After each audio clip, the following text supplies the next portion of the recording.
On the Okavango, the most dangerous, has never been what you managed to see. Amid the sea of yellow grass, a pair of eyes has locked onto you long ago. On high branches, spotted shadows silently dissolve into streaks of sunlight. And beneath that calm river surface, something is waiting for you to lower your head. This is Africa, where death doesn't come from roars, but from silence.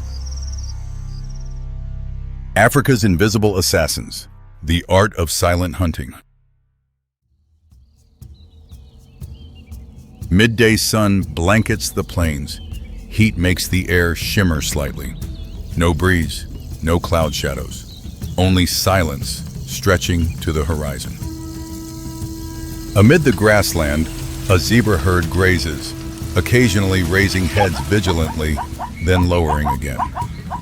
Peace here is always the most suspicious signal.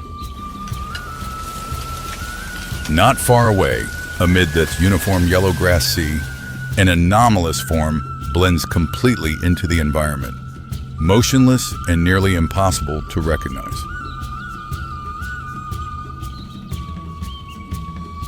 That's a lioness, lying flat less than 5 meters from prey. On the plains, the most dangerous thing isn't the echoing roar, but the silence.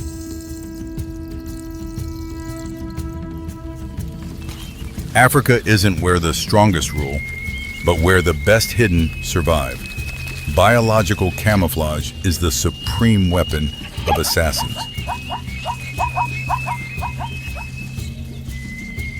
Lions are large cats living in prides, but most hunting activity belongs to females, individuals who directly approach and bring down targets.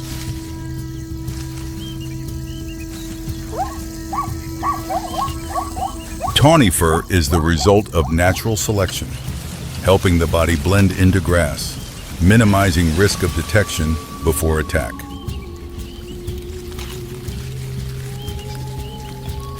When approaching prey, lionesses lower their bodies flat to grass level, moving extremely slowly, just enough not to create clear movement signals to prey.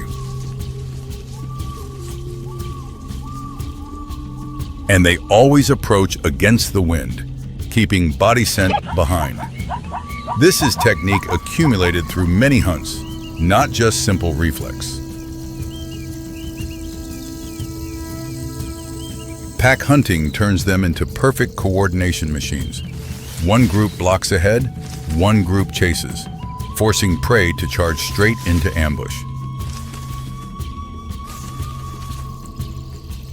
Lionesses have been in position since before dawn. The zebra herd is very close, but doesn't detect them. The invisible encirclement has closed, waiting for the activation moment. An individual separates from the herd, stepping into the gap between two ambush positions. Yellow eyes track each footstep of prey. Claws press lightly into ground. Lions from behind accelerate, forcing prey to run in predetermined direction. Escape reflex actually leads it into more dangerous territory.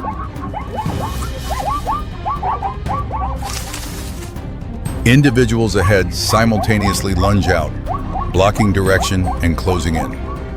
The entire sequence unfolds in seconds, ending an ambush prepared over many hours. The zebra herd scatters and retreats. Lionesses stop. Target achieved. On the plains, initial distance matters more than final speed. But lionesses aren't the only assassins. When evening descends, another predator begins activity. A solitary hunter even lions are wary of.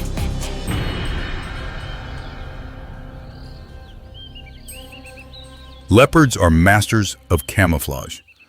Spotted coat not only helps hide, but also breaks up body outline, making prey struggle to recognize shape.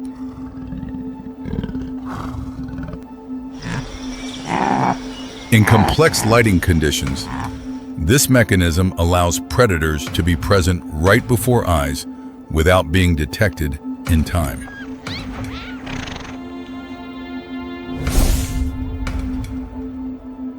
Operating mainly at dusk and night, it exploits darkness plus soft paw pads to move with almost no sound.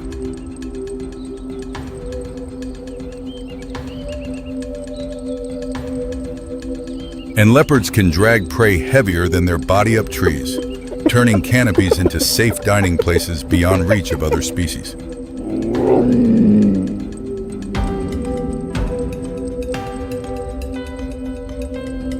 Unlike pride-living lions, leopards hunt alone. Solitude helps reduce sound and signs, maintaining absolute advantage of surprise.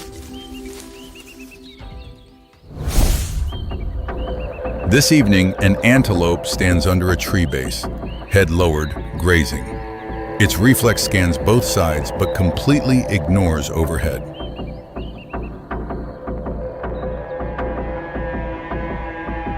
On high branches, the leopard lies motionless, observing and calculating. Everything stops at a moment, waiting for prey to step exactly into approach range. The antelope doesn't realize at all. Above, the leopard lowers itself. Claws grip tree bark. Muscles compress like springs, then release.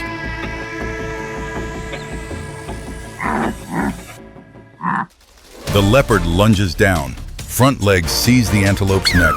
Jaws lock tight upon touching ground, making prey unable to react. In only a short time, the leopard drags prey up the tree and disappears into the canopy, erasing all traces on the ground.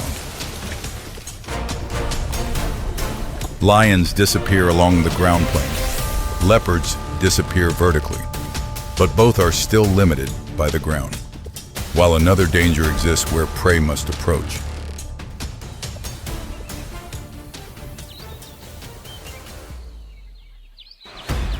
The Okavango region's largest river enters migration season. Thousands of wildebeest gather at the bank, hesitating before the calm water surface, where death hides invisibly.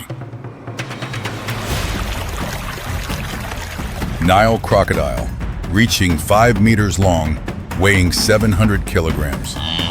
Right now, almost absent. Only eyes and nose protruding, the rest blending into murky watercolor.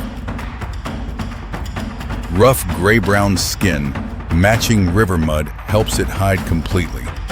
It lies motionless for hours, waiting for prey to step into attack range. Bite force over 3,500 pounds per square inch, strongest in the animal kingdom. And reaction speed occurs so fast, prey cannot respond. Thousands of wildebeest begin flooding into water surface churning chaotically. They must wade across, though knowing each step carries risk. Water surface suddenly explodes. Crocodile jaws clamp tight on the nearest wildebeest's hind leg, then drag prey, disappearing into the water in seconds of silence. Multiple attack points occur in short time, breaking formation. Pressure increases as individuals struggle to escape the water area.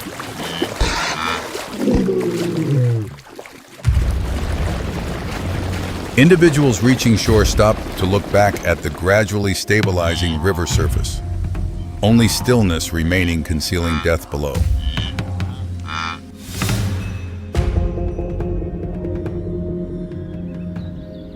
Three assassins, three different camouflage types. When placed in the same ecosystem, we see three completely separate strategies.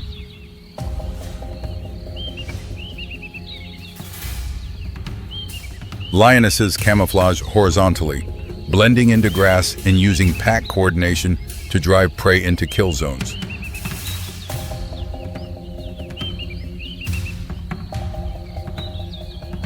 Leopards camouflage multidimensionally, exploiting tree canopies and patterns to erase body outlines, controlling both ground level and heights.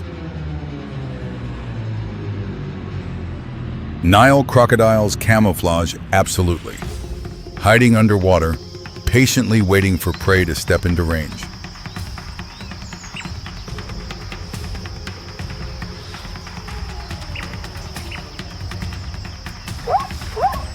Their common point, not relying on speed but on patience, camouflage, and ability to shorten distance until prey cannot react.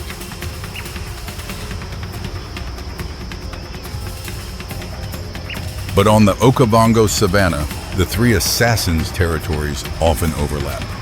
The same zebra herd can face all three in one day.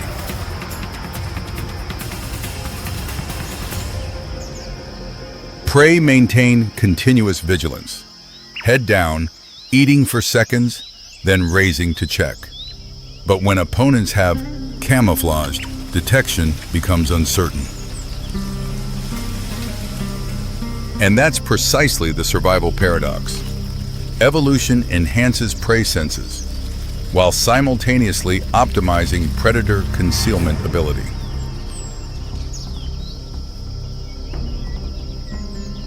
Evening descends on Okavango. Zebras who survived the morning ambush are advancing toward the riverbank, slower, more vigilant, and no longer separating from the herd. They stop far from shore, a few lower to sniff grass, then immediately raise heads. Morning's lesson still imprinted in reflexes.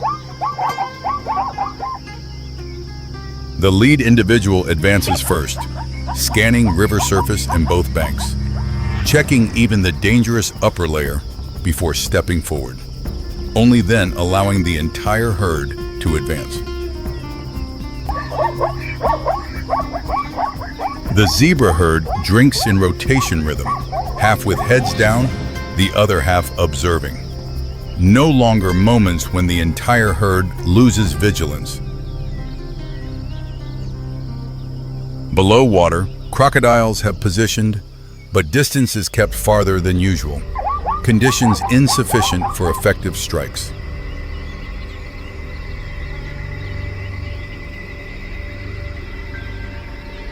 The herd leaves the bank immediately after drinking, not lingering. Quick decision helps reduce time exposed in risk zone.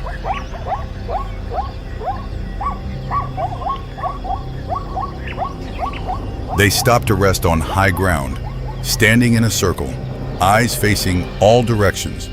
New vigilance behavior formed after just one morning.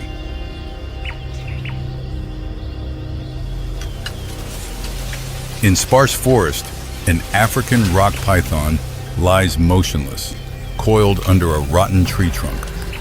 Body pattern blends into tree bark, camouflage based on shape and color. Or a black mamba slides on tree branches, blending into dry branch color, so fast and silent only detected when already too close. And on the dry grassland surface, an African chameleon is changing color to match environment, continuously transforming to blend with surrounding background.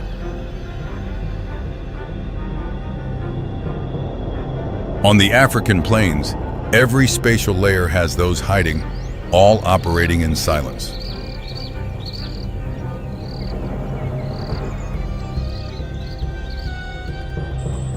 The zebra herd stands on high mound, choosing open place to rest at night. Long visibility, few concealment points, minimizing ambush risk. Evolution doesn't favor the noisy, but favors those controlling appearance timing. Right moment, close enough, and effective.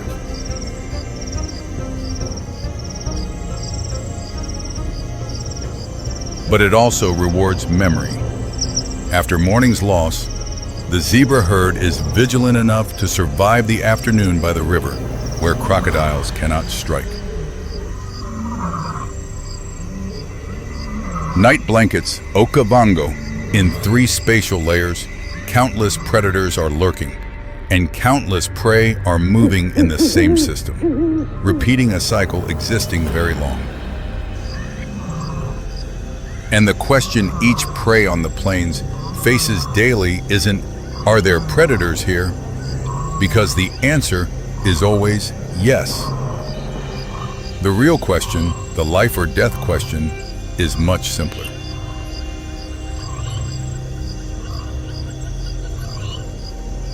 In grass, in trees, or below water, right now, where is it?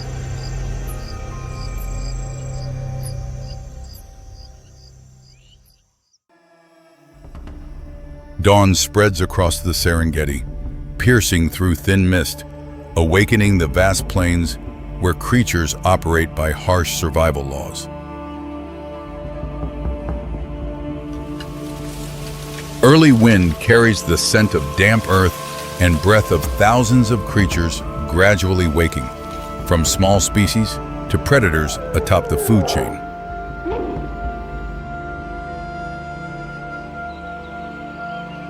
Under acacia canopies, as temperature gradually rises, life's rhythm becomes more vibrant. Species begin seeking food and water sources for the new day. A baboon troop moves slowly across open land, adults leading, young playing behind, not yet knowing today will be different from all others. Baboons are among Africa's largest primates, adult males weighing up to 40 kilograms with canine teeth reaching 5 centimeters long. They live in large troops, from several dozen to over 100 individuals, with strict hierarchical system led by strongest males, creating a highly organized society. A young baboon separates from the group, curiously advancing toward nearby bushes where something is stirring among dry leaves and broken branches. Mother emits a short call summoning offspring back, but exploratory instinct makes the young individual react slower to the warning signal.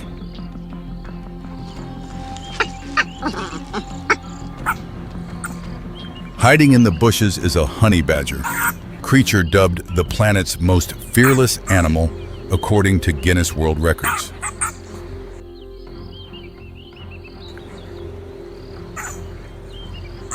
With skin thick up to 6 millimeters that can rotate freely around the body, honey badgers are nearly immune to fangs and claws of most enemies, even cobra venom. The young baboon advances closer, tilts, head observing the strange creature among bushes, not yet recognizing it's toying with one of the plains' most dangerous species.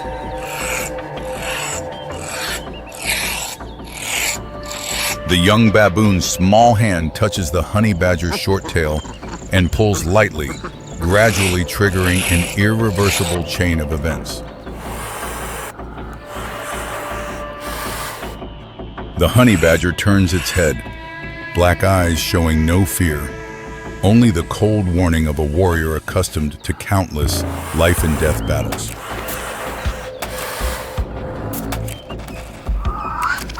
It backs a few steps, emits a low, guttural growl from deep in throat, the final warning sound before all patience reaches its limit.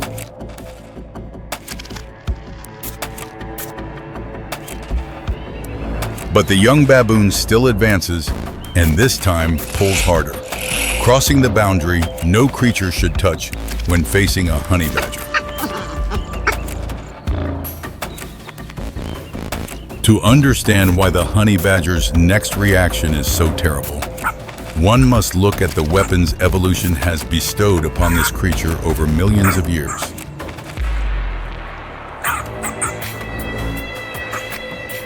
Honey badger claws are nearly 4 centimeters long, hard as steel, and curved like sickles, helping dig effectively and inflict serious damage on prey or opponents.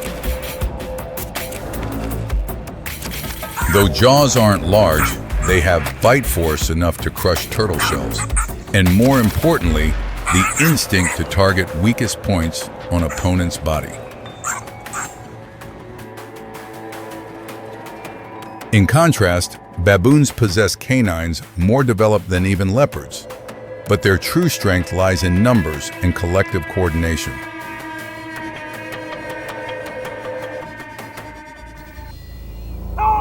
When one member signals alarm, the entire troop can shift state almost instantly, creating fast and synchronized collective response.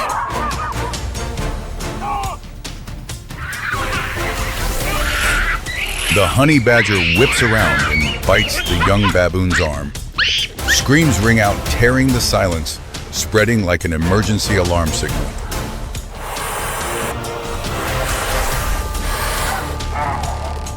The baboon troop reacts instantly. Adult males charging down from all directions, mouths wide displaying canines amid threatening growls.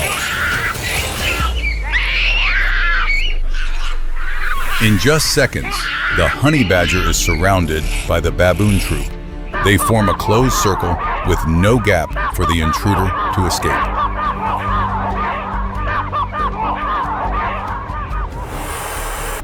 The honey badger doesn't back down. It bristles fur, emits low guttural growls challenging the entire baboon troop, fighting instinct completely overwhelming all survival calculations. The attack unfolds simultaneously from multiple directions. Baboons lunging to bite, then quickly retreating, making the honey badger unable to focus on one target. The honey badger spins continuously, using claws to counterattack, sometimes inflicting significant injuries on individuals unable to dodge in time. But with each counterattack, several other baboons attack from behind, canines sinking deep into thick skin, trying to stretch the small body of the lone creature. Wounds become increasingly serious, but the honey badger keeps counterattacking, each bite accurately aiming at opponent's face or throat. The baboon troop applies tactics instead of individual attacks. They coordinate in groups of 3 or 4, some holding legs while others attack head and neck. The honey badger's resistance noticeably weakens, counterattacks thin out as the body is attacked from multiple directions under continuous pressure from the entire troop. Growls gradually weaken, but eyes don't extinguish the fighting flame. The survival instinct of the planet's most fearless animal won't allow surrender.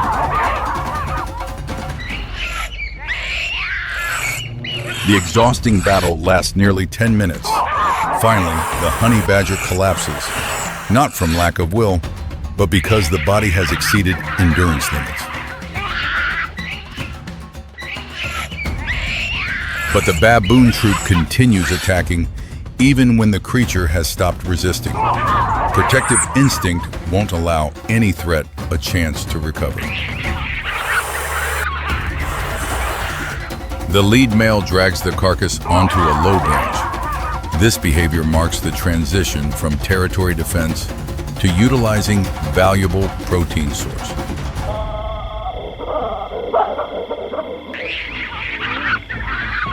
Baboons are omnivores, with meat comprising part of their diet, and a honey badger is a nutritional source that cannot be ignored in this harsh environment.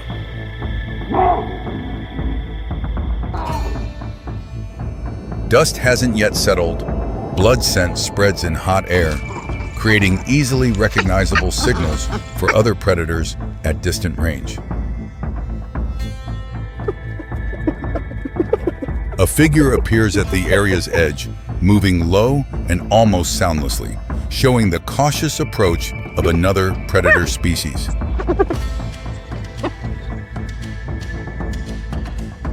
spotted hyena, predator with the strongest bite force among terrestrial carnivores. Powerful enough to crush buffalo. Femur with one bite.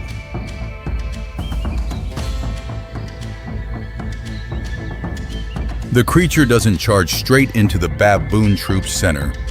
It circles outward, observes, assesses, seeks gaps in the busy defensive system. Hyenas are masters of opportunistic tactics, often avoiding direct confrontation and prioritizing lowest-risk moments to maximize efficiency. It quickly recognizes a young individual separated from protective circle, focused on food without maintaining safe distance from the troop.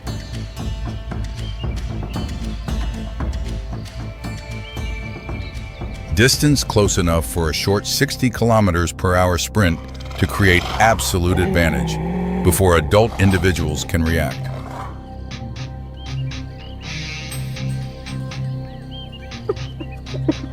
The attack unfolds in an instant. Target is subdued and the predator retreats immediately before warning signals spread.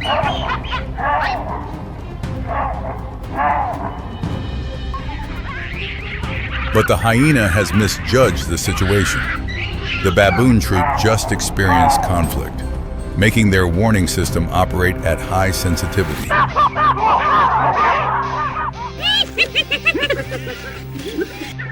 Calls shift from warning to pure outrage, no longer defensive signals. Sounds echo across the plains like a declaration of war.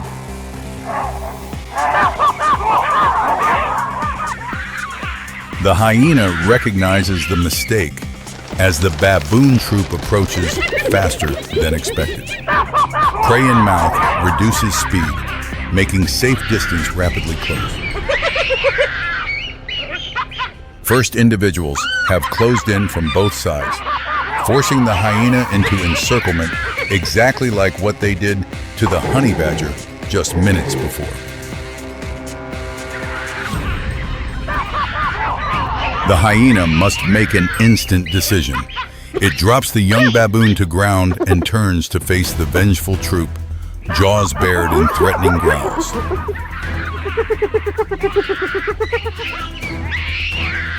But this time, the hyena no longer has the element of surprise. It faces a baboon troop in fully activated state, ready to counter all threats. The attack begins with even greater intensity than before. No longer harassment tactics, but continuous assault waves from all directions.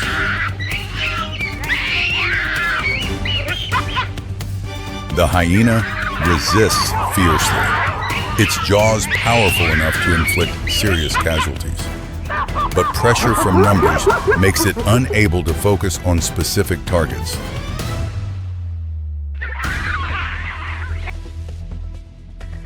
The hyena's endurance begins depleting.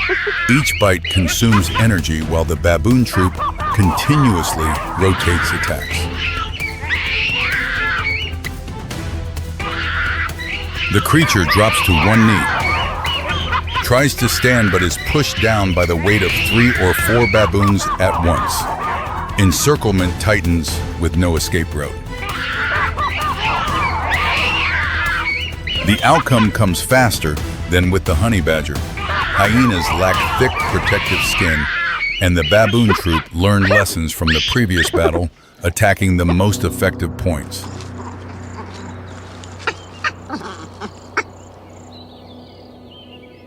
Two formidable plains predators have fallen in the same morning, not by a stronger opponent, but by the irresistible power of the collective.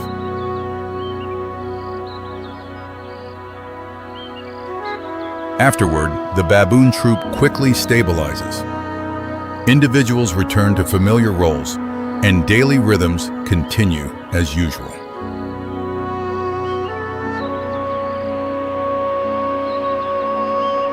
Wind blowing across the plains gradually carries away blood scent and dust.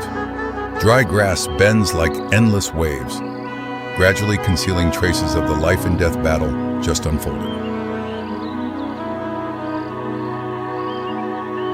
In the wild world, there are no concepts of good and evil, only laws written by survival instinct over millions of years, where each species has an irreplaceable role. Tomorrow the sun will rise again over the Serengeti, and life's cycle will continue with new stories, where the boundary between hunter and hunted has never been certain. The Masai Mara grasslands at dawn, at the edge of the plains, where farmland meets wilderness, a female cheetah lies vigilantly. This is Nira, and her story is not easy. Nearby, two small cheetahs are playing in the tall grass. This is all that remains of the litter of 6 that Nira gave birth to 3 months ago. The other 4 are dead, 1 killed by hyenas, 2 attacked by lions, 1 snatched by an eagle while Nira was hunting. This isn't an exception. This is the reality of cheetahs. This is a story of survival at the edge, about a lone mother raising cubs in a world that has shrunk 90%, racing against time. Cheetahs are completely different from leopards. Solid black spots instead of rosettes, non-retractable claws like cleats, and a long tail like a balance beam. Everything designed for one purpose: speed, from 0 to 70 kilometers per hour in just 2 seconds. Maximum can reach 110 kilometers per hour. Therefore, the body weighs only 50 kilograms, not strong enough to climb trees or fight larger carnivores. Cheetahs are the weakest among large predators. Nira knows this better than anyone. Every day she must move her 2 cubs to new hiding places. Lions and hyenas are always lurking, searching for cheetah cubs to kill. When she needs to call her cubs, Nira emits a special bird-like call. This call doesn't attract the attention of other predators, but the cubs can still hear clearly. But the biggest challenge isn't protecting the cubs, it's feeding them. Nira must hunt every day, each hunt lasting an average of only 20 seconds before she's exhausted. If she fails 3 or 4 times in a row, Nira and her cubs will starve. And starvation means weaker, slower, easier to attack. And this is the death spiral. This morning, Nira spots a young gazelle antelope grazing 300 meters away. Perfect prey, small, weak, separated from the herd.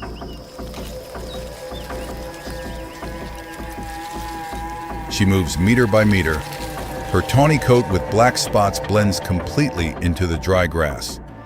Distance remaining, 100 meters. 50 meters, 20 meters, tail tense. Hind leg muscles coiled to maximum. The moment has come. Nira launches like an arrow. 2 seconds to reach 70 kilometers per hour. The antelope detects her, but it's too late. 12 seconds later, Nira catches up, using her claws to trip the prey's hind legs. The antelope tumbles.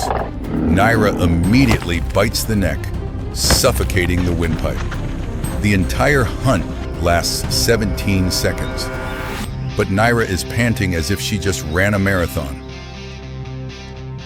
She needs 15 minutes to recover, but there's no time.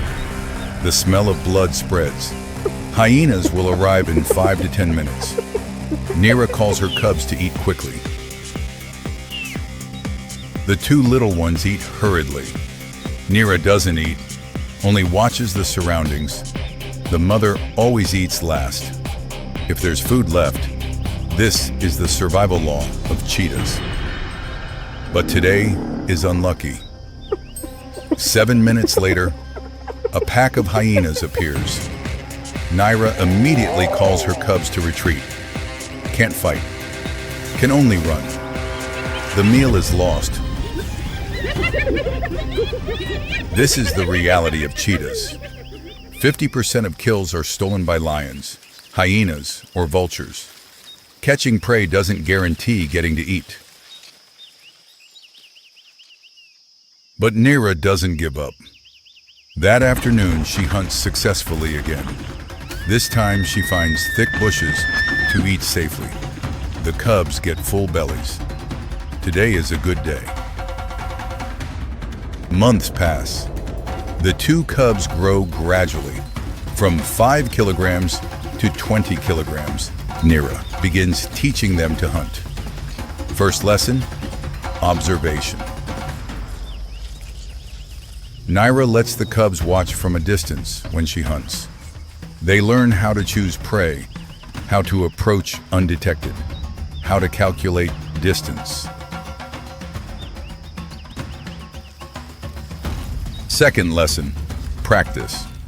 When the cub is 10 months old, Neera catches a rabbit but doesn't kill it.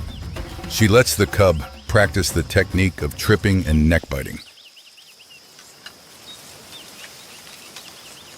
The first time, the cub fails, the rabbit escapes. But Neera is patient, lets the cub try again. After 3 attempts, one of the 2 cubs succeeds. Joy spreads through the small family. But when the cubs are 14 months old, Neera must chase them away.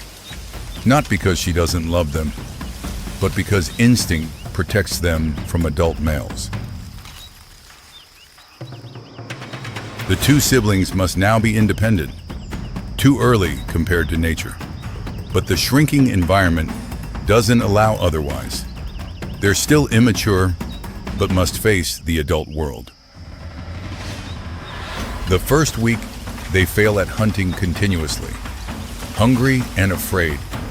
But then they learn something important: cooperation. One chases, one ambushes. Finally, they catch their first prey. Neera, somewhere not far away, hears the joyful calls of her cubs. She doesn't approach, but knows they're still alive. That's all a cheetah mother can hope for.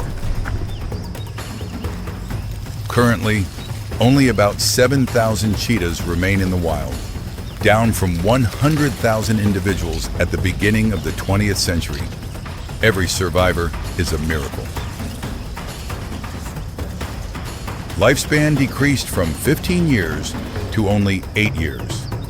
Living space shrunk 90%. Without immediate action, the planet's fastest animal will only exist in legend. Neera and her cubs are living proof of resilient vitality. Every day they fight. Every day they survive. Their story is the story of the entire species, racing against time. East African savanna. Dawn has not yet broken. A new day begins like any other. But in this world, no day is truly like another. This is a land where every species is a link in the chain. Today's hunter can be tomorrow's prey. That order is not fixed. It changes by the hour, by each decision. And among all those species, there's one often underestimated, not the largest, not the fastest, but the one with the most complex social organization.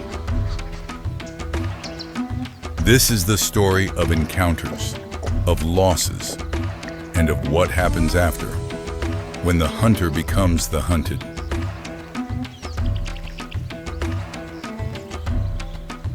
Baboons, The largest primate in southern Africa, adult males weigh 25 to 45 kilograms. Canines up to 5 centimeters long, longer than lion canines, proportionate to body size. Baboon troops can reach 200 individuals. Within the troop, there's clear hierarchy. Large males protect the outer ring. Females and young stay at the center. They're omnivorous, from fruits and roots to insects and small reptiles, even newborn antelope when opportunity arises. This flexibility helps them survive many challenges. But in their habitat, every foraging day carries risk. Tall trees, open grassland, riverbanks, each terrain has its own predators. Morning, the troop spreads out foraging near sparse acacia woodland. A young male, about 3 years old, separates from the group, chasing prey by instinct. Not far away, a leopard has spotted the young baboon, the most perfect hunter in Africa in terms of stealth and terrain versatility. Leopards don't move, make no sound. They can lie motionless for hours, waiting for prey to come within striking range.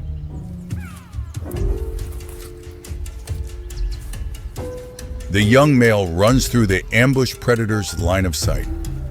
He doesn't know death is right beside him, about to claim his life.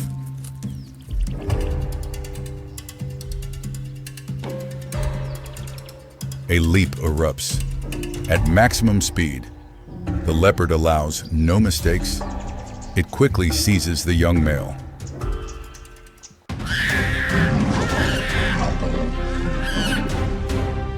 The baboon can't react. That moment ends faster than any description can convey. This is nature's truth, not cruelty.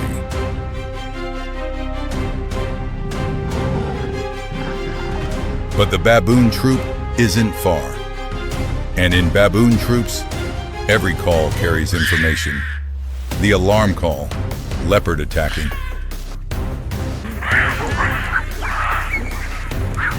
Within seconds, the entire troop's behavior transforms completely. No longer individuals foraging separately. All move in one direction, one objective. The leopard has a choice: climb the tree with prey or abandon it and escape. But the troop arrives too fast.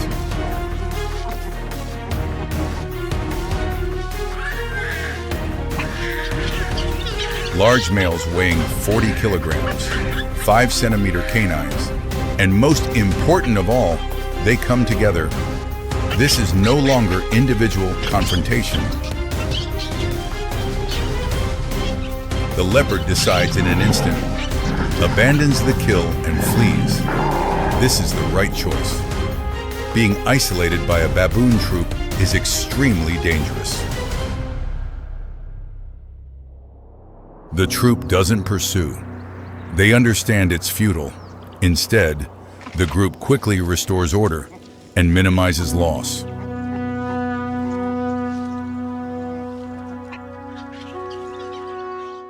Days later, another threat, another species, lions. A pride of 4 lionesses moves into the area where the troop is foraging on a quiet morning. The response to lions is completely different from the response to leopards. Leopards are threats from above. Lions are threats on the ground.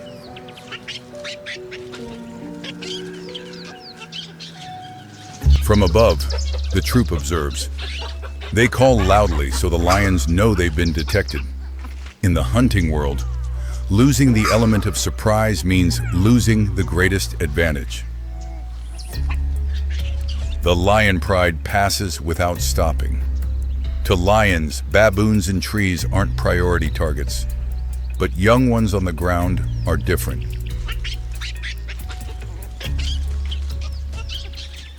One lioness separates from the pride, lying hidden in tall grass near where the troop gathers to drink. She's been observing, and she's waiting for a young one to stray. A young baboon runs farther than the others. The lioness charges, faster than any reaction can intervene. The young baboon has no chance. The troop reacts immediately but doesn't approach. They know lions aren't leopards. A lion's strength and speed on the ground don't allow that.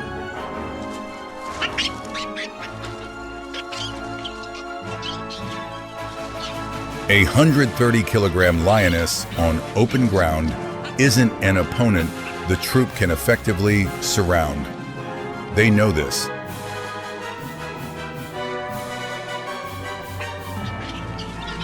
But baboons don't forget.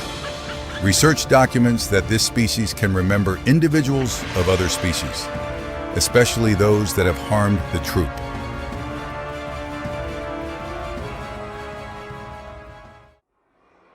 The next day, Limpopo River. The troop comes to drink along their familiar route. Below the murky water, crocodiles wait for careless prey.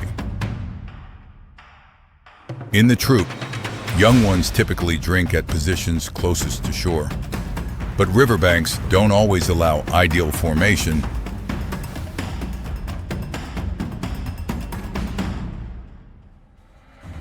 A young baboon bends to drink. In an instant, the water erupts.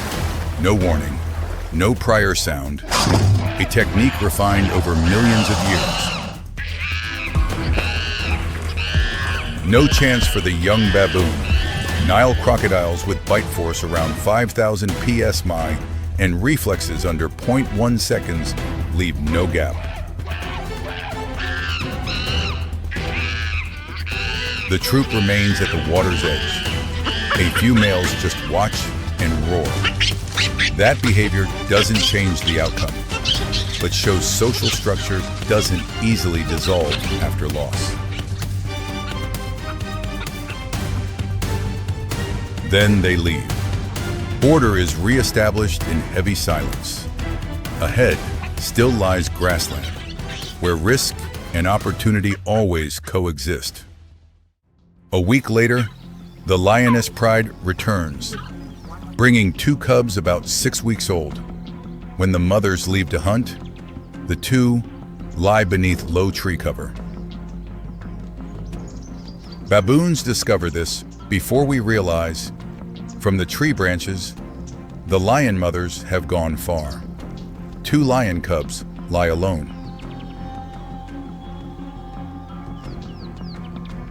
What follows is neither pure predation nor defense. Researchers call it redirected accumulated aggression, a complex social response. A male baboon picks up the lion cub, not frantically, just carries it and gradually climbs higher. The cub is completely helpless in this situation. At that height, the lion cub cannot survive a fall. A 6-week-old skeletal system isn't strong enough to withstand impact from over 15 meters. The lion mother returns quickly, roaring beneath the canopy, but climbing isn't her capability. Vertical distance is an absolute limit.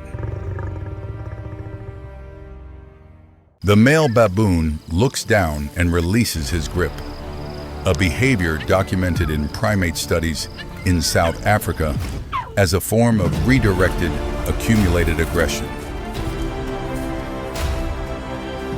He leaves by another route, not looking back. The troop regroups and continues moving.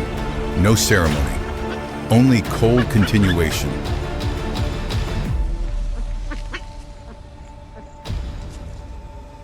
In nature, good and evil don't exist. Only strategies selected through evolution, shaped by social memory and survival pressure.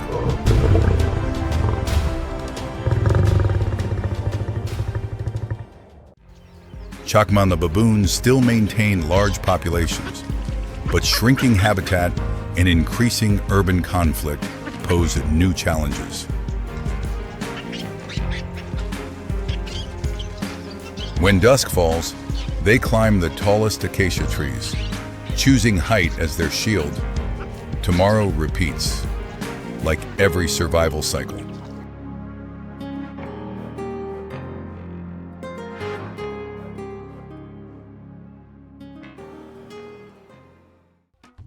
East African savanna. Early morning, mist clings to grass tips. Beneath a flat rock near a shrub, something begins to stir in the darkness. This is a land where every creature carries a weapon. Fangs, claws, speed, mass, and sometimes the smallest weapon is the most dangerous. And among all venomous species in Africa, there's one that even lions cannot completely ignore when they appear on the same ground.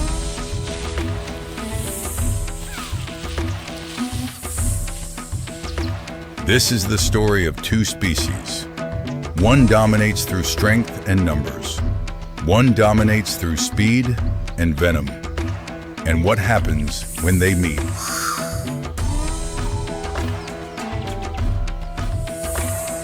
Black mamba, Africa's largest venomous snake and the world's fastest snake. Average length 2.5 to 4.5 meters. The name black mamba doesn't come from scale color. Their scales are actually grayish-green to olive brown. The name comes from the pitch black color inside the mouth, which they display when threatened. Black mamba movement speed reaches 19 to 20 kilometers per hour on the ground. This is the highest speed of any snake species on the planet. Black mamba venom is a mixture of neurotoxins and cardiotoxins, attacking both nervous and cardiovascular systems simultaneously, with a mortality rate near 100% within 7 to 15 hours. In a single bite, a black mamba can inject 100 to 400 milligrams of venom, while the lethal dose requires only about 10 to 15 milligrams. Black mambas don't actively hunt large animals. They eat mainly rats, small birds, and lizards. However, when threatened, they don't flee, but face threats directly. When cornered, a black mamba raises the front third of its body off the ground, opens its mouth, displaying the black interior. This is the final warning before attack. In a confrontation, black mambas can bite repeatedly multiple times rather than just once before retreating. This is a distinct difference from many other venomous snakes. Black mambas inhabit open ground, sparse shrubland, and forest edges, also where lions often rest during the day, causing the two species' territories to naturally overlap. Lions don't actively seek snakes. However, the two species still encounter each other because they share living space. One misplaced step, a snake awakened, and that's enough. Midday, a lion lies resting beside an acacia trunk, less than 2 meters away. A black mamba emerges from a rock crevice to bask in the sun. The lion stands.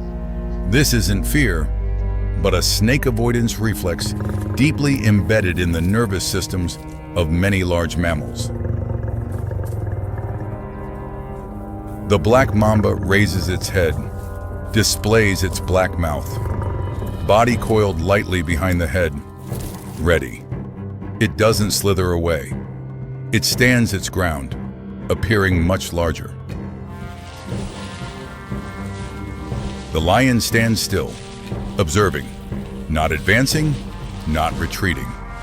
In lion prides, the mamba is a species that young ones learn to avoid very early. After a few minutes, the black mamba begins slithering in another direction. Not hurried, not panicked, simply choosing to leave on its own terms. The lion doesn't pursue or attack. In nature, a confrontation ending without casualties is the optimal outcome for both.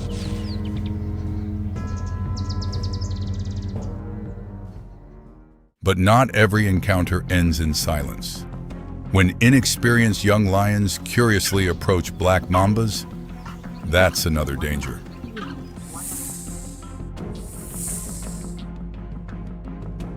Lion cubs don't yet understand the black mamba's warning signals. They advance step by step, crossing the safety threshold without realizing the risk.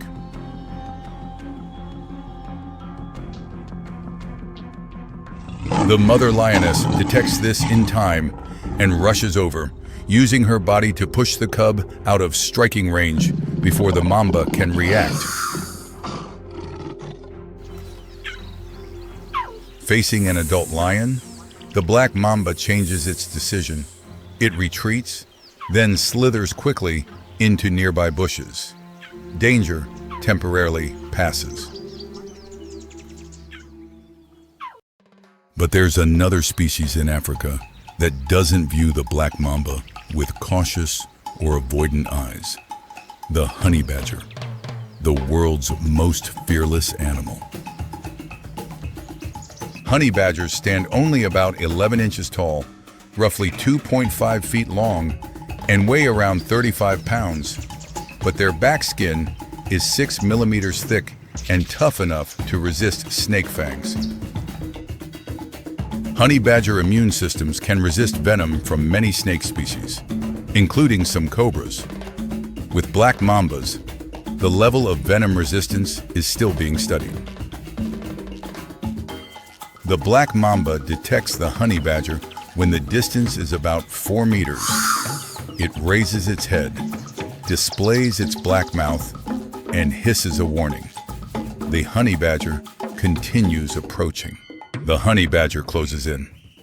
The mamba strikes the shoulder on the first attempt. This amount of venom is enough to kill a goat within minutes.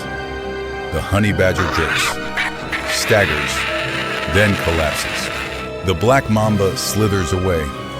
This is natural response after biting. Venom will do the rest. But with honey badgers, the story doesn't end there. About 20 to 30 minutes later, the honey badger begins to move, slowly at first, then faster. It stands up, shakes its head, and continues moving in the direction the mamba left. This behavior has been documented many times in South Africa and Kenya. Honey badgers recover from black mamba venom, then continue pursuing the snake by hunting instinct. The black mamba has moved over 100 meters and lies resting under low shrubs. When it detects the honey badger still approaching, the situation becomes unusual for it.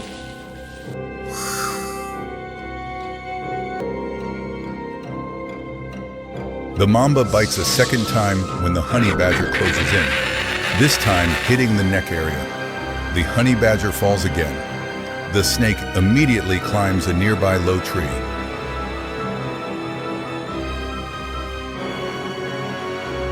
This time, the honey badger takes longer to recover, but eventually stands after about 45 minutes and looks up to where the mamba is hiding. The mamba leaves the tree and slithers faster than before.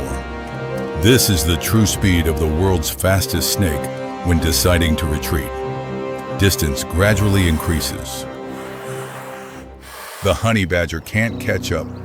It stops, sniffs the air, then turns in another direction.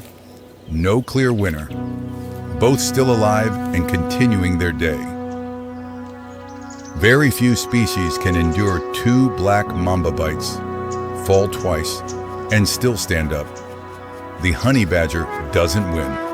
But the mamba can't defeat it either.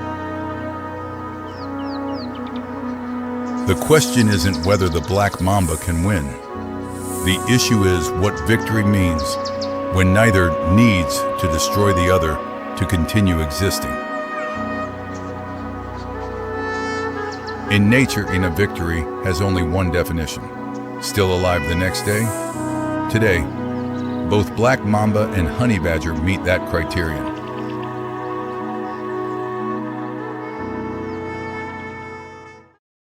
Black mambas are distributed across over 20 sub-Saharan African countries.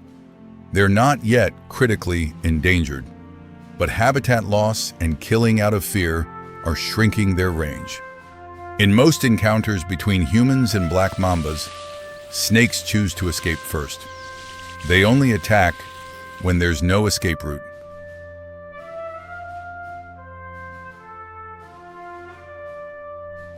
Lions know to avoid mambas.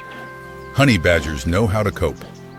Both accumulate experience over generations of coexistence, contributing to maintaining natural balance. Black mambas don't need to defeat lions. They only need to be respected enough not to be stepped on. Over millions of years of evolution, that rule has been effectively established. Evening descends on the savannah. The black mamba slithers back to its familiar resting spot beneath the flat rock where it left this morning. The circle of one day closes. In darkness beneath the rock, the mamba coils. Body temperature drops with the surrounding ground. Nervous system gradually shifting to resting state, awaiting the light of a new day. Black mambas aren't Africa's most dangerous species by actual statistics.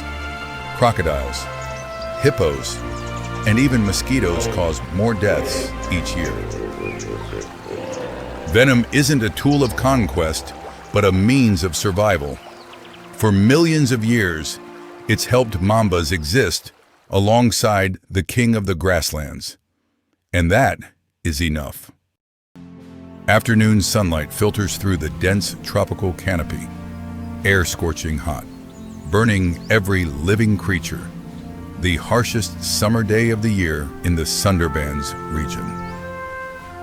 Temperature reaches 42 degrees Celsius. Humidity drops to 10%. Even the most powerful creatures must find ways to cool their bodies.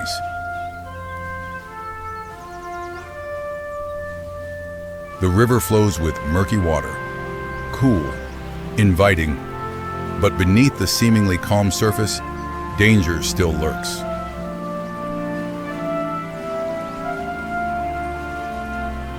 This is predator territory.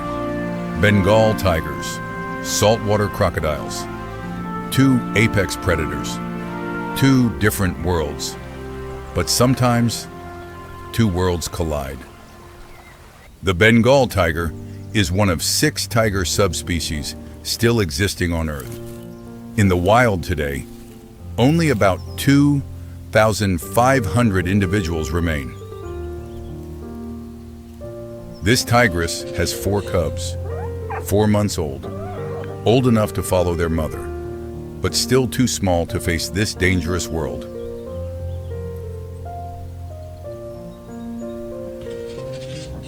Each weighs about 20 kilograms. Canines just emerged, claws still soft. They depend completely on their mother's protection.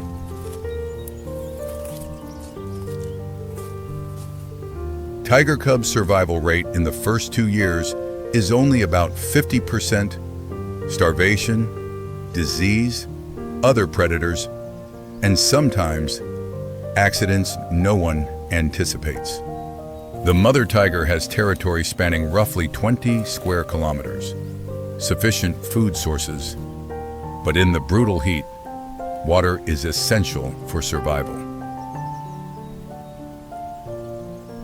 This afternoon, temperature reaches record highs.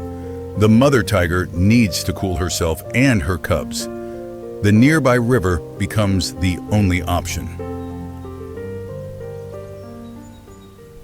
She leads her cubs down to the riverbank, moving cautiously, eyes scanning every bush, ears listening for every sound, instinct warning of danger. The cubs appear eager. They don't yet fully understand the peril, only know the cool water can ease the burning heat, the innocence of youth.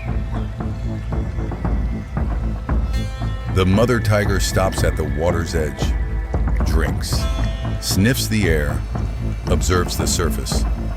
Water is calm, too calm, but the heat doesn't allow long hesitation. She steps in first. Water reaches her belly, cold, refreshing. She calls her cubs. 4 tiger cubs plunge in, water splashing everywhere. Their small bodies nearly submerged in the murky water. They swim by instinct, not skilled yet, but enough to move.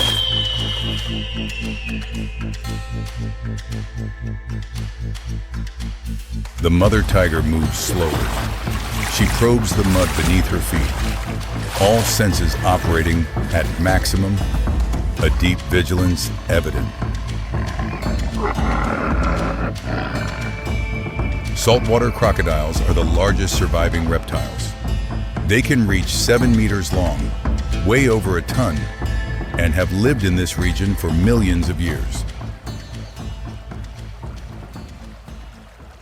They lie still on the riverbed, just waiting, sensing vibrations in the water, detecting prey from afar.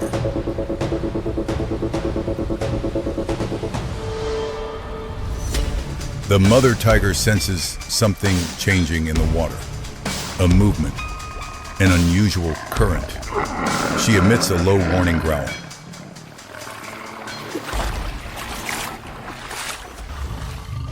Too late.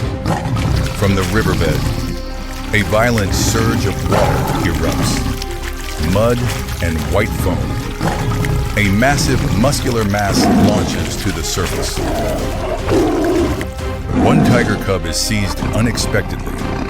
No time to cry out. No time to react. Only the sound of water exploding.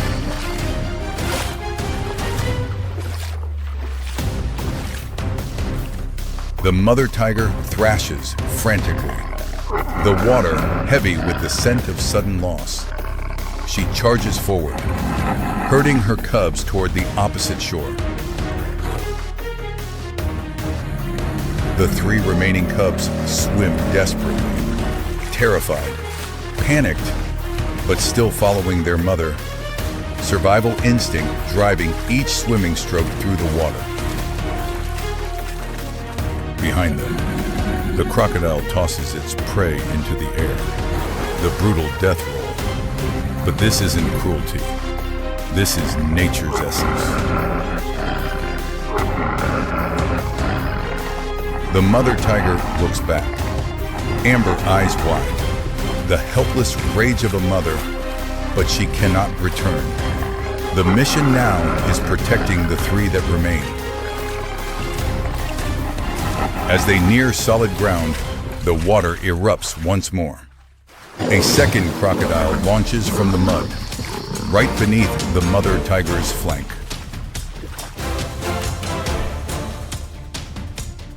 The second cub is seized, a desperate cry, then silence. The mother tiger stands like a wall of furious fur, shielding the 2 remaining cubs. The last 2 cubs tremble, exhausted, but alive. The mother tiger pushes them onto high ground, beyond the water's reach.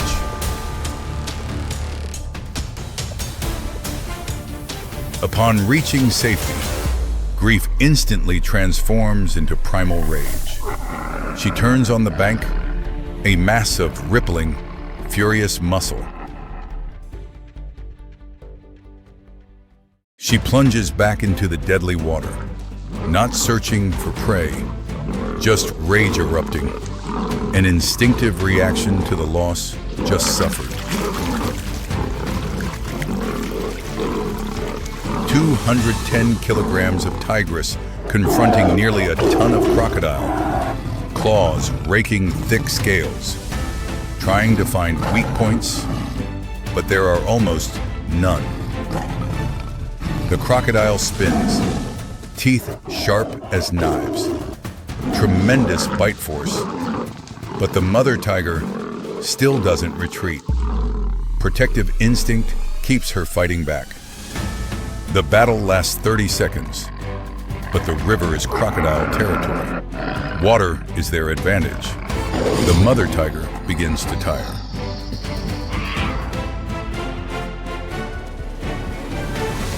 She looks toward shore. Two remaining cubs tremble, waiting. A difficult choice. Continue revenge or return to protect what remains. The two cubs run to her, press close to their mother. She licks them. A gentle, rhythmic motion. A silent signal. The ordeal has ended. But the ordeal hasn't truly ended. She must feed two cubs with less milk than before, must hunt more to compensate for what was lost. Tiger cub survival rates drop sharply after events like this. Psychological stress, nutritional deficiency, and danger always lurking. Climate change raises sea levels. Mangrove forests shrink. Tiger and crocodile territories overlap more. Conflicts increase. Humans also impact poaching, deforestation, pollution. Each year, about 100 Bengal tigers are lost. Time is running short. But hope remains. Conservation areas expand. Anti-poaching patrols strengthen. Local communities participate in protection. Efforts never cease. The mother tiger leads her two cubs away from the river, never returning to that place again. The harshest lesson has been recorded. Water isn't always safe. In the days that follow, she hunts more, sleeps less, always vigilant. The two cubs grow slower than normal, but continue maturing. 6 months later, the two cubs are much larger, healthier, learn survival skills from their mother, and from that fateful day,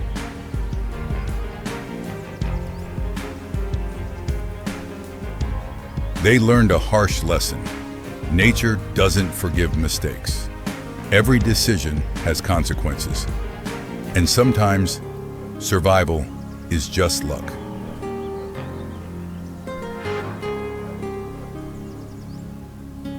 The river still flows, crocodiles still hide beneath, tigers still pass by. But this time keeping safe distance. Two worlds, one respect.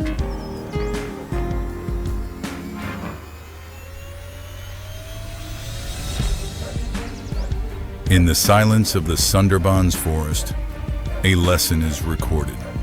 Nature isn't cruel. Nature is only honest. And in that honesty, each creature finds its way to survive in its own way.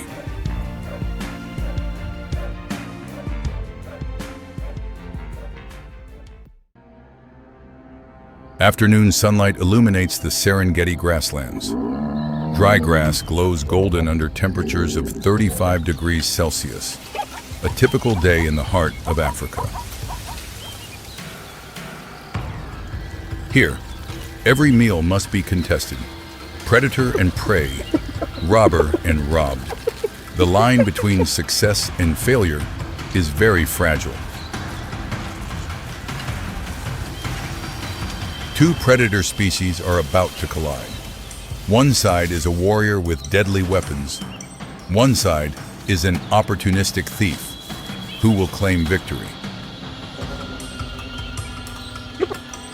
This is the story of an unexpected encounter, when a plan to steal prey becomes a battle to the death, when instinct decides survival.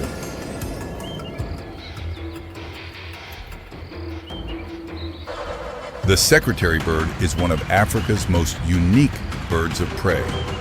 They stand over 1 meter tall and have a wingspan of nearly 2 meters. The name comes from the black feathers behind the head, resembling quill pens tucked behind a secretary's ear in olden times. But this bird is anything but gentle. They hunt snakes, large lizards, rodents, insects, but venomous snakes are their favorite. They have a unique hunting technique: kick prey to death. Long legs, sharp curved talons, specially developed leg muscles. A kick can generate force of nearly 20 kilograms, enough to crush the bones of venomous snakes.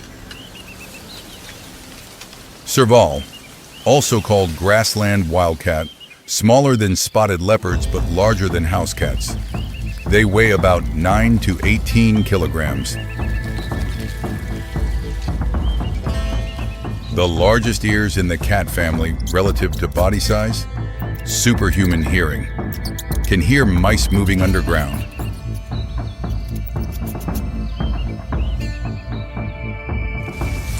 Long legs, highest leg-to-body ratio in the cat family.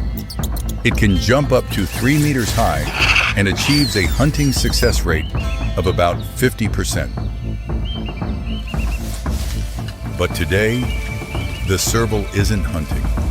It's seeking opportunity, stealing prey from others, conserving energy, increasing survival efficiency. The secretary bird has just found a snake, puff adder. Venomous, dangerous, but to the secretary bird, this is a good meal. The snake rears its head, opens its mouth threateningly, ready to inject venom. But the secretary bird has faced such situations countless times. A kick shoots out lightning fast, precise, strikes the snake's head directly. It writhes violently, but isn't dead yet. Another kick, then another. The snake lies motionless. The secretary bird bends down to check the prey. Victory is clear, but in the grass, another is watching silently. The serval presses itself flat to the ground. It moves slowly, each step separated by several seconds. No sound. Every movement is calculated. It weighs options quickly. The bird is taller, heavier, and has extremely powerful legs. But that fat snake is a valuable protein source. It steps slowly forward, not to hunt the bird, but to steal the prey, a familiar tactic of an opportunistic hunter. The secretary bird reacts immediately.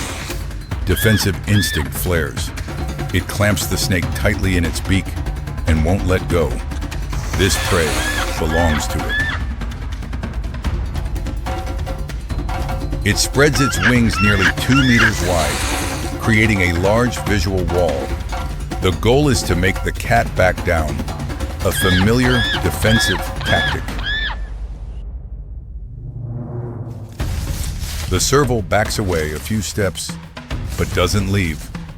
It circles slowly, eyes still locked on target, patiently waiting for a moment of vulnerability. It lunges again, testing the bird's powerful legs. Claws touch wing feathers, but still not enough to steal the snake.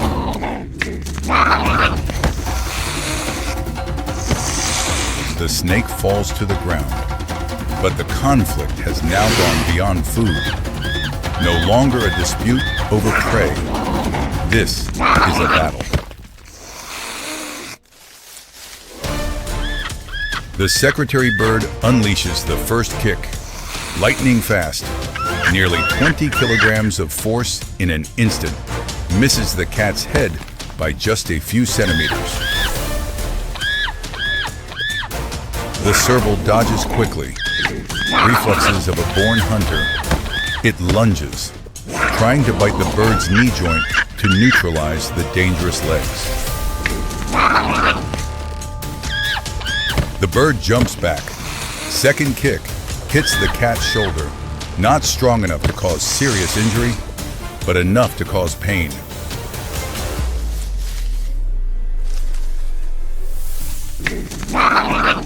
An accurate kick could shatter the serval's jaw, ending its hunting ability forever.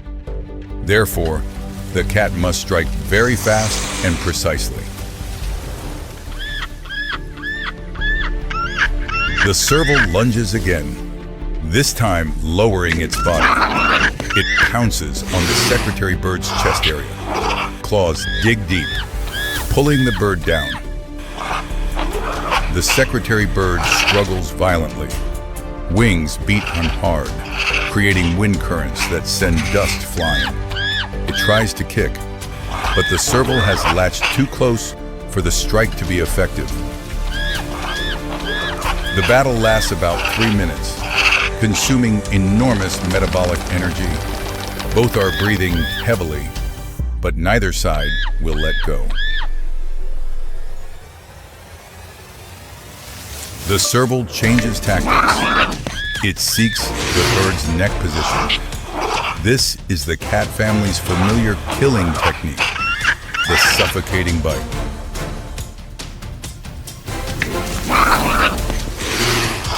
The secretary bird senses danger.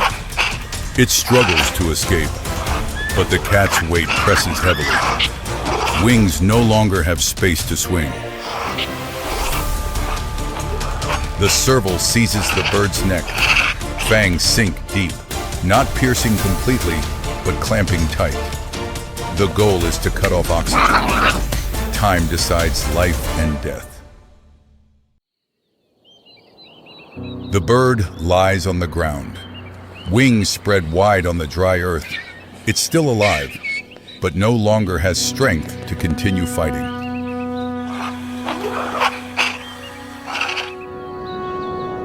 The cat still holds the bird's neck tight. It doesn't loosen. The struggling weakens with each second, each breath, until the body is motionless. After about 5 minutes, all movement ceases. The warrior has fallen. The opportunist wins, not through strength, but through tactics. The serval releases the bird. It's exhausted. Victory has come, but the price is very high. Energy expended equivalent to many days of normal hunting. It doesn't eat the bird. Instead, it drags out the snake, the original meal, the reason for the conflict. It eats hurriedly before others appear. 15 minutes later, vultures land. They clean up what remains. Here, nothing is wasted. The cycle continues.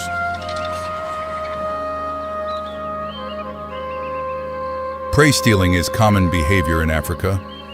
Hyenas steal from leopards. Lions steal leopard kills. Survival becomes more difficult. But this behavior is full of risk. About half the time, the thief gets injured, 1/5 end in death. The price to pay is very high. Climate change makes food sources scarcer. Competition increases. Prey theft occurs more frequently. Mortality rates also rise. Both servals and secretary birds are species that need conservation. Their numbers are declining as habitats increasingly shrink.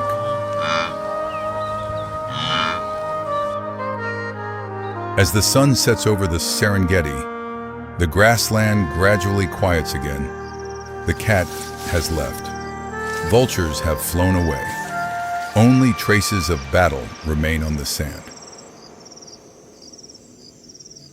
In the harsh reality of the African bush, the line between hunter and prey is always fragile. The thief can become the executioner.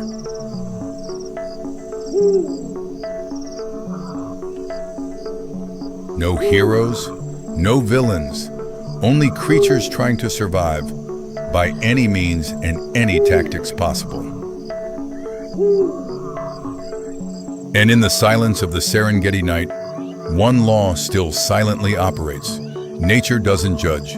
Nature only selects. The wiser one, the luckier one, the one still alive.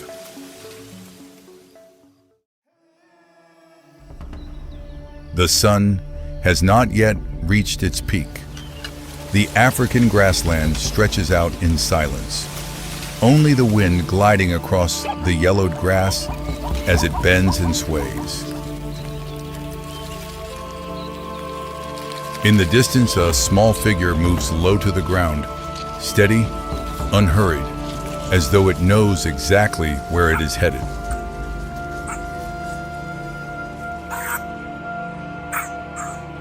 This is the morning of the animal known as the fearless one.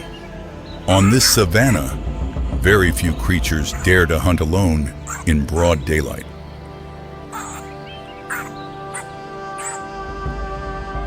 But Ironhide, this adult male honey badger, answers to no one's schedule. It moves by its own rules and its own will.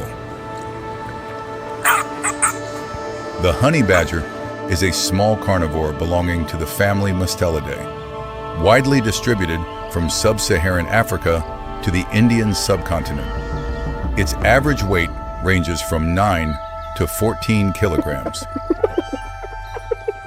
Its uniquely thick and loose skin allows the body to twist even while being held in a bite, a defensive mechanism refined by evolution over millions of years. Ironhide stops. Its nose drops close to the ground, nostrils flaring rapidly with each breath.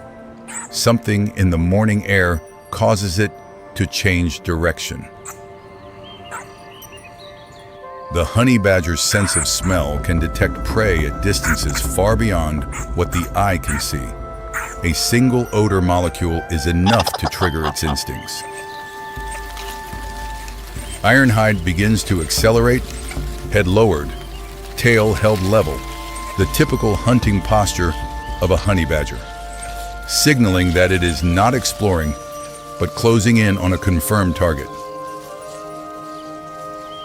The scent Ironhide has picked up is no ordinary prey. It is the smell of newborn hyena cubs, creatures not yet capable of defending themselves. Up ahead, concealed behind a thorn bush, lies a complex burrow system. This is the territory of a hyena clan, one of the most organized hunting collectives in Africa. At this hour, most of the clan's adults have left to forage. Only a few females remain behind, on guard. But Ironhide seems entirely unconcerned. To understand why a 12-kilogram animal would dare approach the territory of a species with the most powerful bite force among mid-sized carnivores, we must look at the very nature of this creature. The hyena is a carnivore with one of the strongest bite forces among mid-sized predators, reaching over 1,000 pounds per square inch, enough to crush the thickest bones. Hyenas live in a matriarchal social structure. Females hold higher rank than males.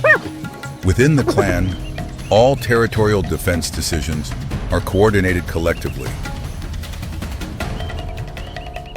Every movement of the clan reflects thousands of years of evolutionary cooperation, not the strength of any single individual, but the efficiency of the group. Bite force is not their only advantage. Hyenas can sustain a pace of 50 to 60 kilometers per hour over long distances. A chase is not meant to catch, it is meant to exhaust. Ironhide continues forward. It moves along the downwind path, keeping its own scent from drifting ahead, step by step. The distance to the burrow closes.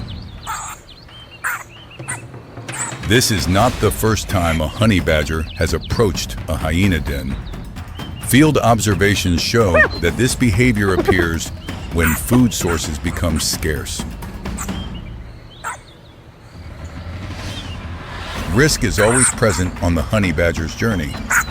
But for this species, danger is not a reason to stop.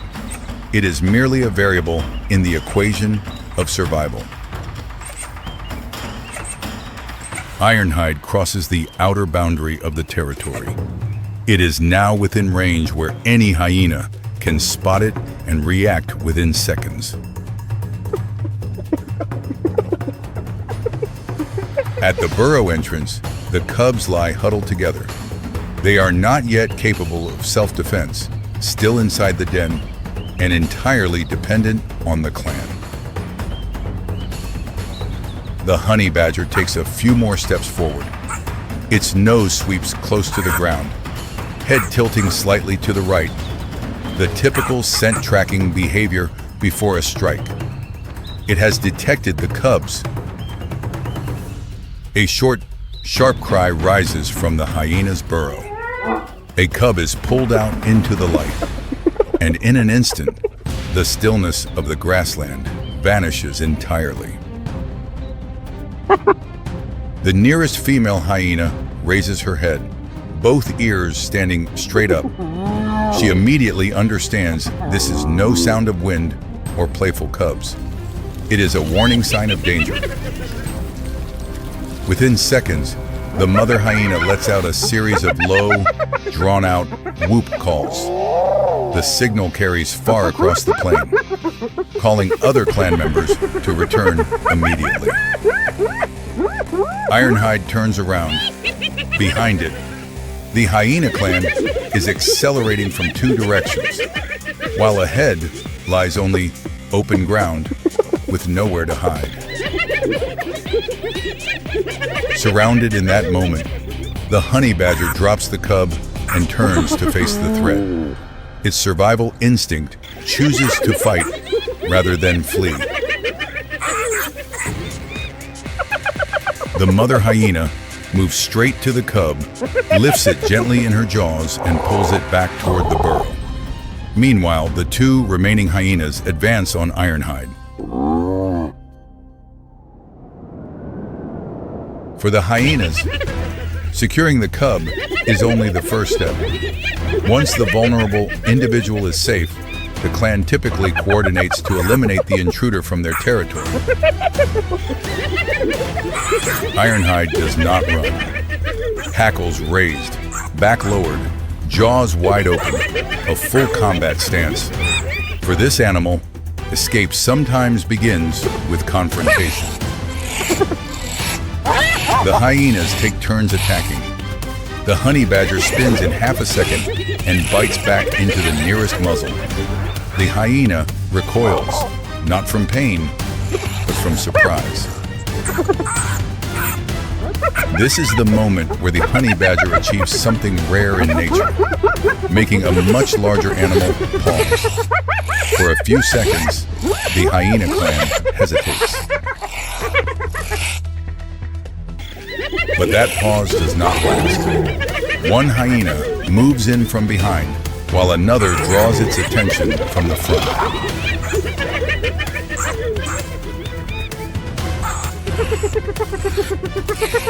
Ironhide is bitten on the face and rear flank. It spins quickly and bites back. The loose skin allows the twist, but cannot hold off two sets of jaws at once. In a multi-opponent confrontation, endurance is the deciding factor. Ironhide can tolerate pain far beyond the ordinary, but it cannot compensate for a sustained numerical disadvantage.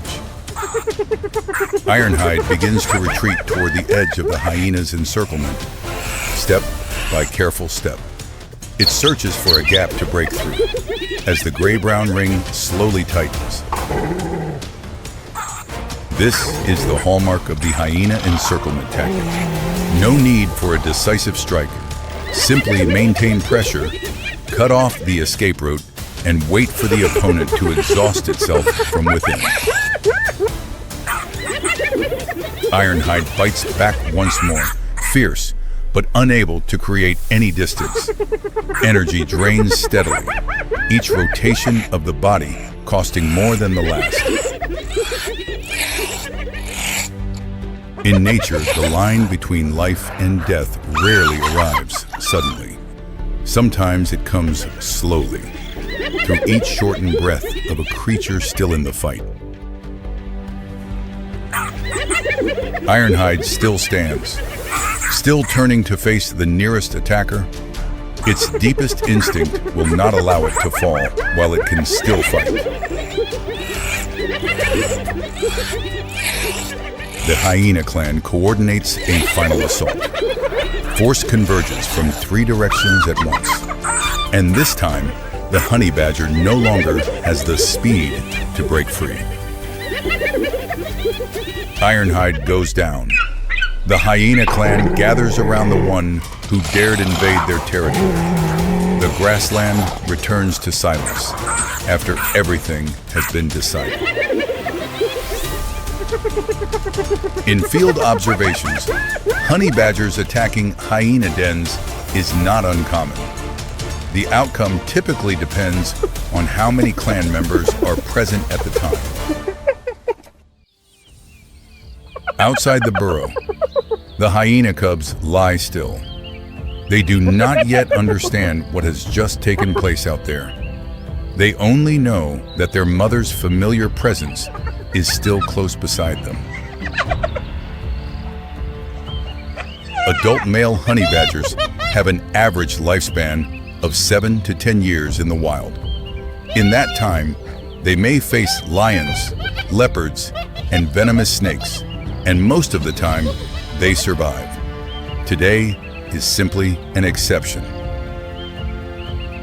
But the fall of one individual does not mean the fall of a species. Elsewhere, on the grassland, another honey badger is still digging into a beehive, hunting, and continuing the cycle of survival.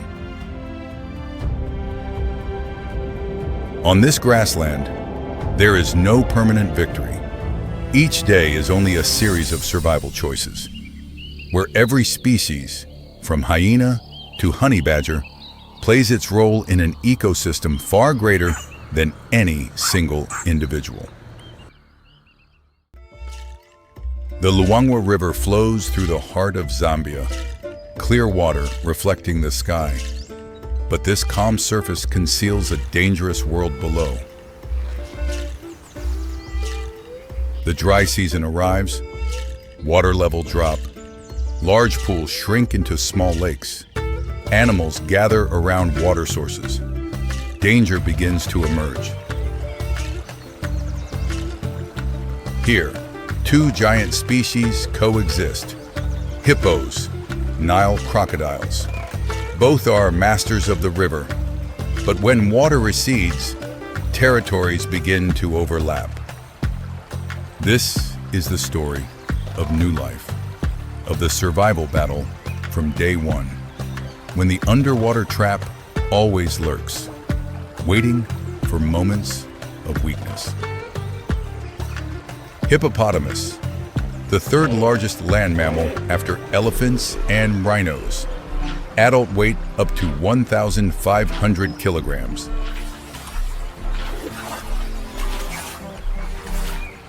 Canine teeth up to 60 centimeters long.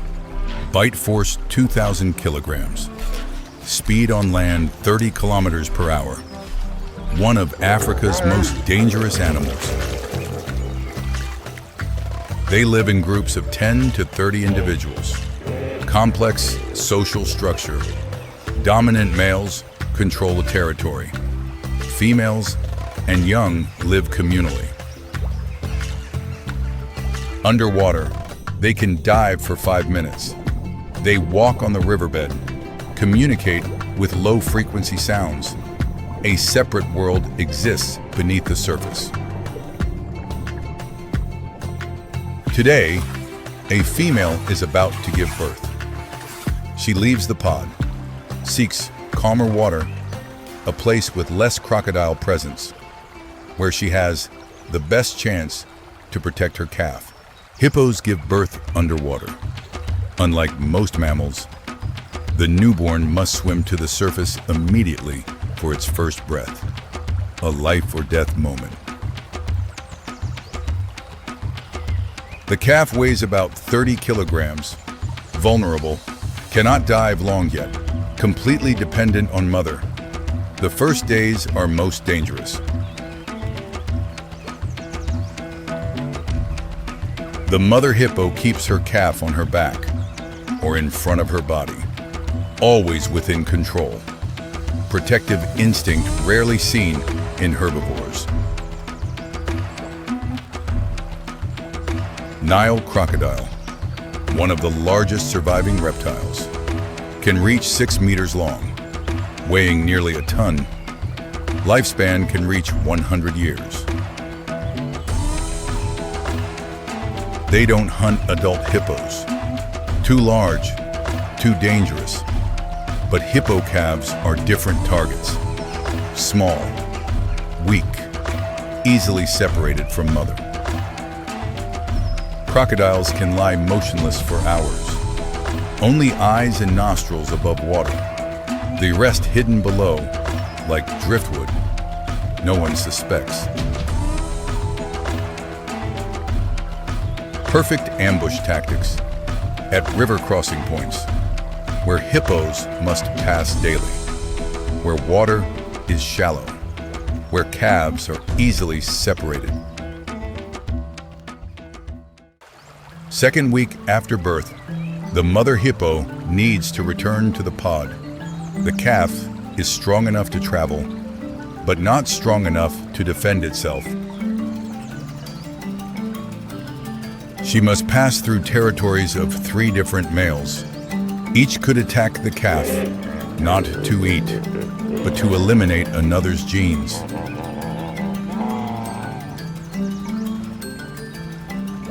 And crocodiles, at least 5, lurking along the route, they know the mother hippo will pass. Just a matter of time.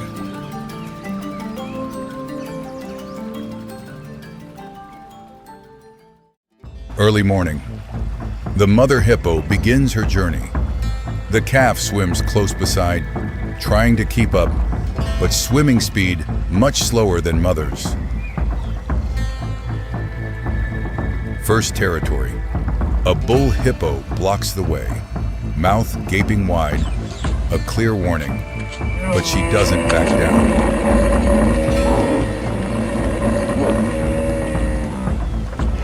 Tension lasts several seconds. Then the bull retreats, not from fear, but because it's not worth confronting a mother protecting her young at all costs. They enter shallow water, the crossing point, water surface clear as crystal, peaceful, but the mother hippo knows silence is a sign of danger. She slows down, eyes scanning every ripple, ears listening for every sound.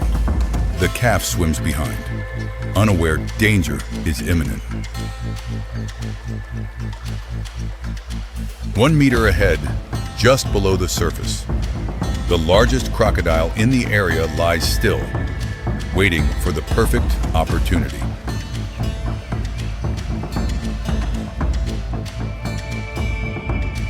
The calf falls slightly behind mother, just 1 meter, but enough to create a gap for the crocodile to act.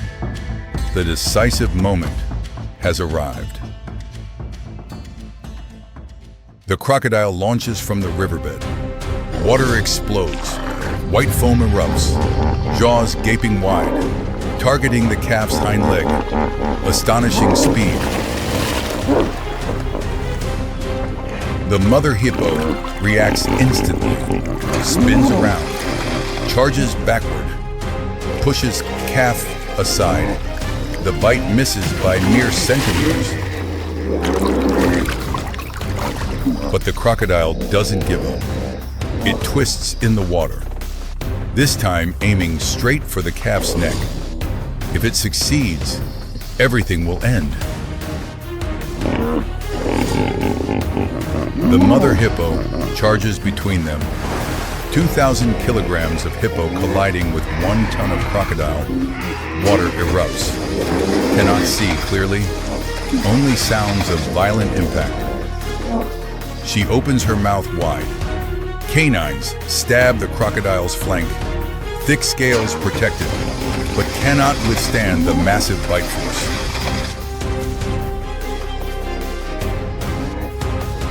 She hurls the crocodile out of the water. Then it crashes down, a stunning display of power.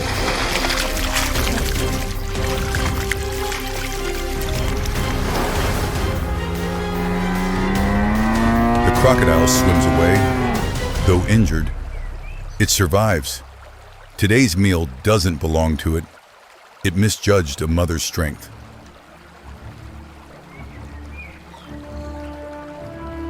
The mother hippo turns back, checks her calf, trembling, frightened, but uninjured.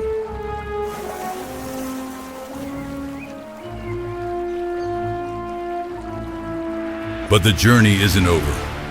2 more territories remain. Other crocodiles still wait. She must continue. Keep her calf closer, more vigilant.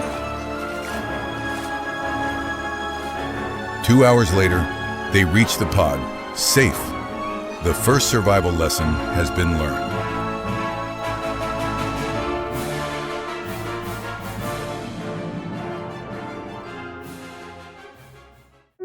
In the following weeks, the calf grows rapidly, learns to dive longer, swim faster, recognize danger, each day a new lesson.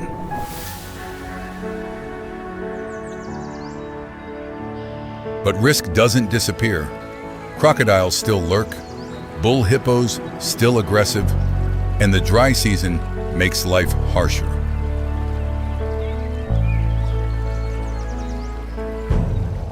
Climate change extends the dry season. Water sources increasingly shrink. Hippos and crocodiles forced to live closer together. Conflicts increase. Each year, about 30% of hippo calves don't survive the first year. Crocodiles, bull hippos, food shortage, disease. But survivors will become stronger, smarter, more cautious. They learn the most important lesson. Vigilance is the key to survival. Conservation areas are working to protect them, monitoring hippopods, protecting water sources, preventing poaching, but challenges remain enormous. In 2026, hippo populations declined 30% in the past 2 decades. Urgent action needed to protect them.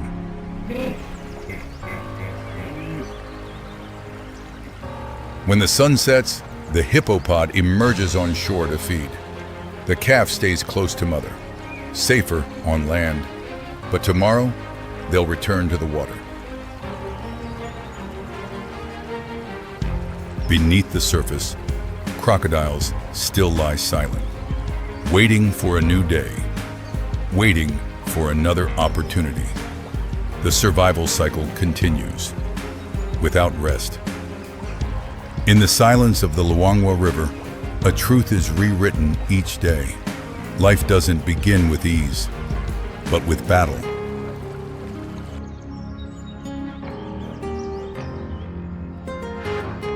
Calves don't just learn to swim, don't just learn to eat. They learn to recognize danger, trust instinct, and learn to survive.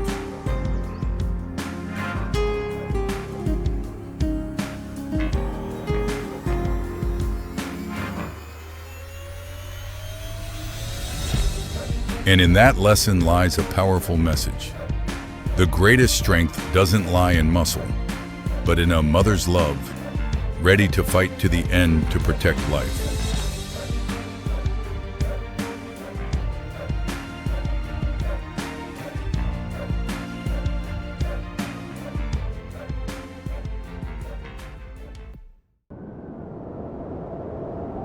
The East African savanna at dawn. The golden light of early day spreads slowly through the acacia canopy, warming the earth still damp with the night's dew.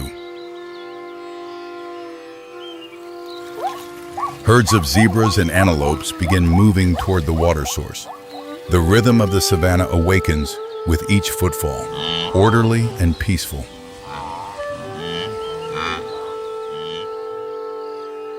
In the distance, a figure lies motionless on a tree branch. No movement, no sound, only a pair of amber eyes sweeping across every shadow below. This is the domain of the leopard, a land where hundreds of hunts have unfolded, where every rock and thicket holds the memory of the strong. The leopard is the most elusive of Africa's big cats. Body weight ranging from 30 to 70 kilograms, distributed across all of sub-Saharan Africa.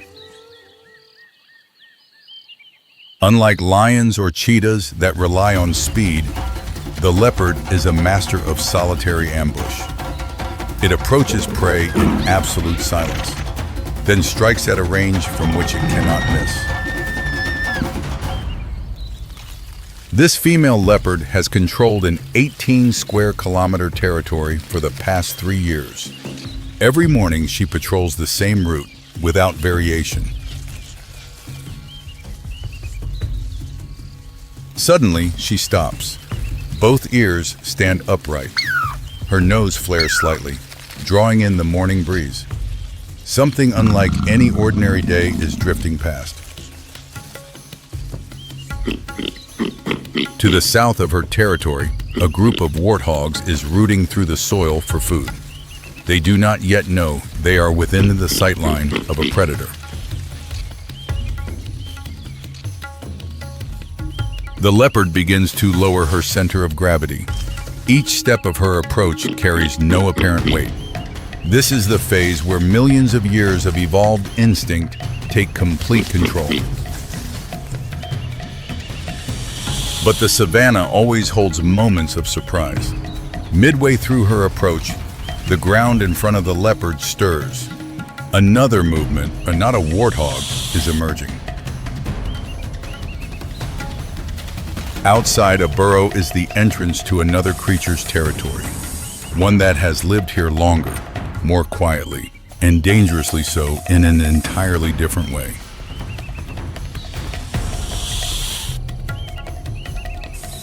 A black cobra begins to slide out. To understand this threat, one must look at the characteristics of one of the most dangerous snakes in Africa. The black cobra is named after its dark body color. When threatened, it flares its hood to appear larger, a clear warning signal before attacking. Ranging from 1.5 to 2.5 meters in length, the black cobra moves at a moderate pace, but with extreme agility. When threatened, it can launch an attack in an instant, with a reaction time of just 0.2 to 0.5 seconds. The black cobra's venom is a mixture of neurotoxins and cytotoxins. Without treatment, a victim can die within 20 minutes to a few hours, depending on the amount of venom injected.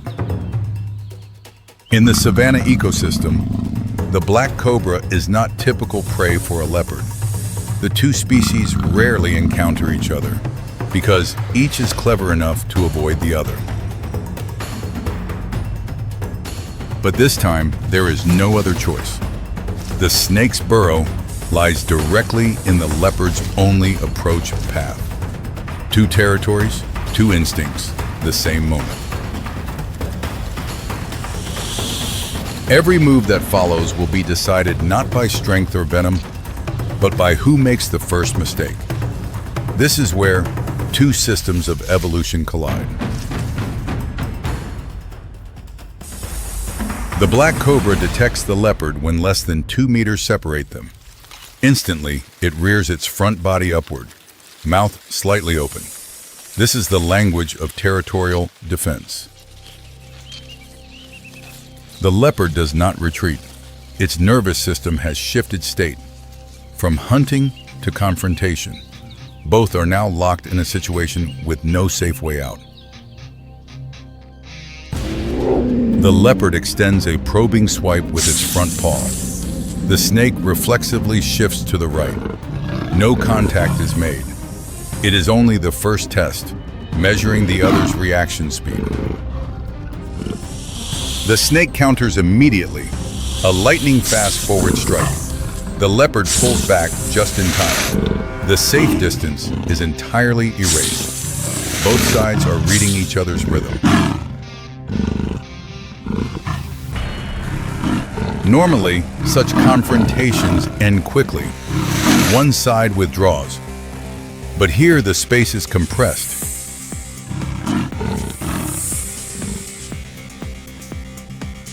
Behind lies pressure from the environment. Ahead lies the black cobra's territory. Neither side will yield.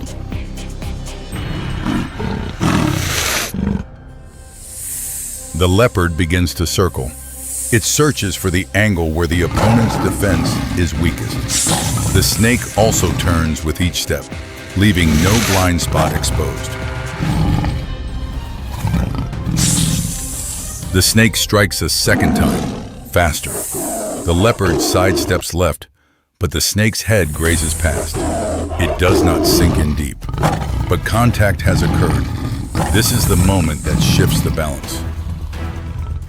The amount of venom injected is not enough to cause immediate paralysis, but the neurotoxin has already begun moving through the bloodstream. An invisible clock starts counting down, though the victim has not yet realized it. The leopard launches a powerful counterattack, both front paws pinning down the snake's head. But the black cobra twists its body. Force from both sides erupts simultaneously.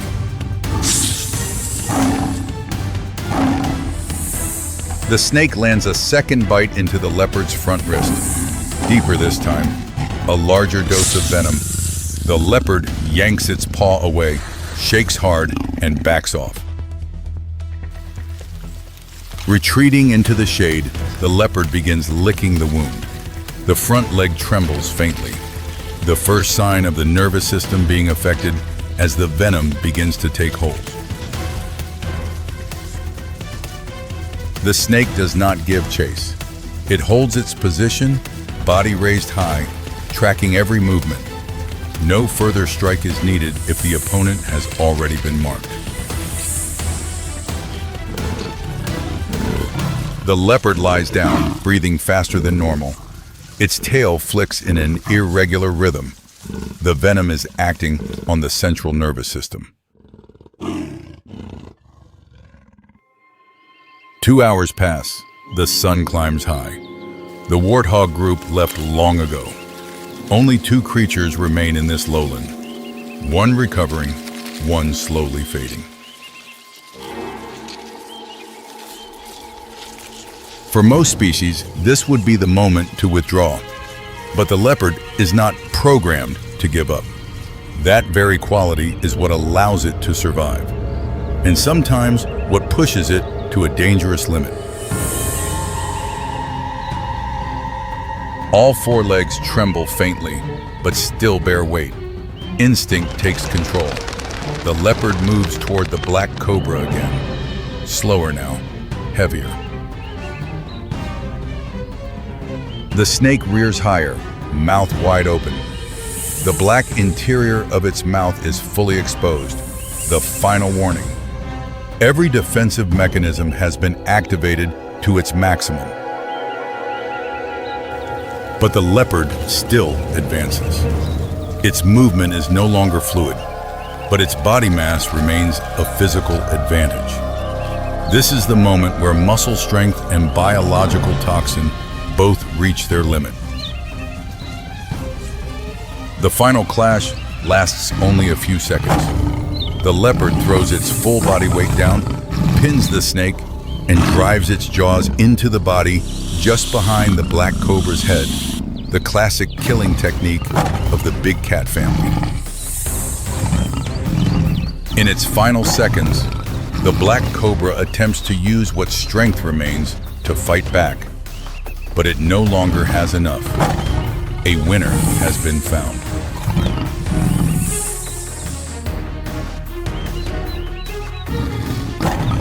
The black cobra stops moving.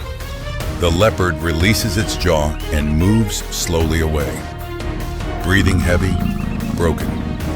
3 bites, enough venom to bring down an animal as large as an African buffalo, are spreading through its entire body. Its hind legs buckle first. It tries to stand, manages to, then falls again. The nervous system can no longer transmit enough signals to maintain balance. The body is gradually losing its connection to the brain.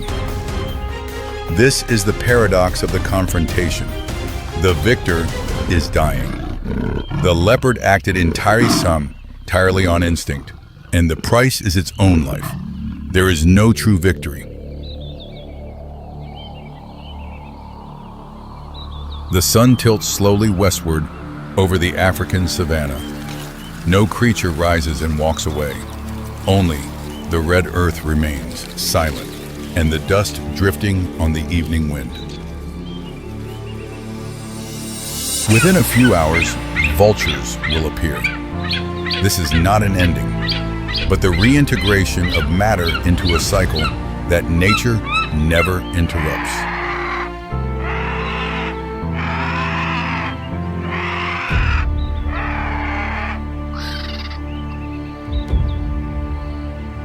The old territory still remains. Tomorrow, another leopard may pass through, or another black cobra will slide out at a fateful moment.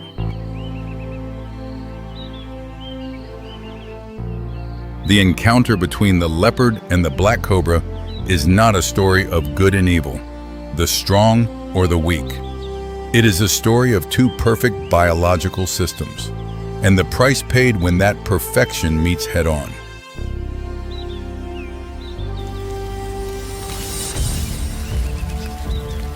Africa does not permit existence without purpose. Every creature here pays its dues through ceaseless evolution. But when 2 peaks of evolution meet, the outcome is sometimes no longer a victory, but mutual annihilation.